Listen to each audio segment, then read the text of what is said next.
let's look at some common fascial symptoms related to cell phone use.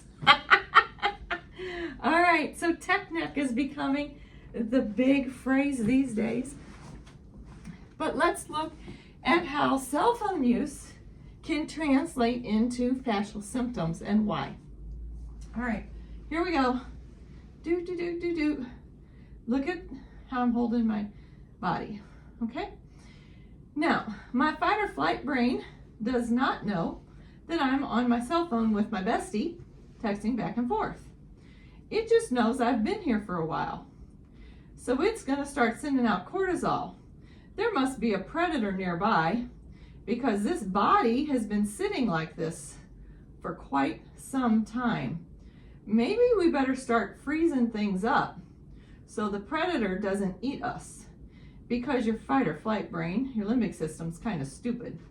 It's only worried about survival, and it's like, we don't want the predator to see us, so maybe we better freeze.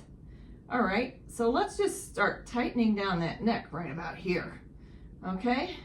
And maybe we're gonna tighten down right about here too, because you know, she's holding that arm up. Her arm's gonna get tired really soon, and in order to keep her from dropping her arm down and that predator seeing us when she moves that arm down, when she gets tired, we better tighten these muscles up here and tighten that fascia so that it doesn't slip down and then the tiger's gonna come and eat her. So let's tighten up this pattern here. Okay, now we're gonna flash forward, and someone comes into me and they're like, I've been having a lot of tightness here. I've been to the doctor and they can't find anything. We've done x-rays. I went to all the specialists at WashU. They did imaging on my neck. They did CAT scans. They did everything. And they cannot figure out what is going on. And it hurts so bad. And I even have tightness in here and they can't figure it out. So they feel that it might be my fascia. Or we get the other one. I've been looking on Google and ChatGPT says that this might be fascia. I'm like, well, okay, let's take a look at some things. And I start asking them some of the basic questions and get them on my table, and come to find out there is a lot of fascia right here at your clavicle.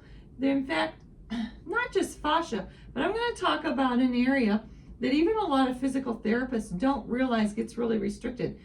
Not so much a lot of fascia, but there is a very thin fascial membrane that covers this clavicle, okay? It's a very thin layer, and that membrane gets very tight very quickly. I do a lot of work on the top of that clavicle and a lot of work underneath that clavicle.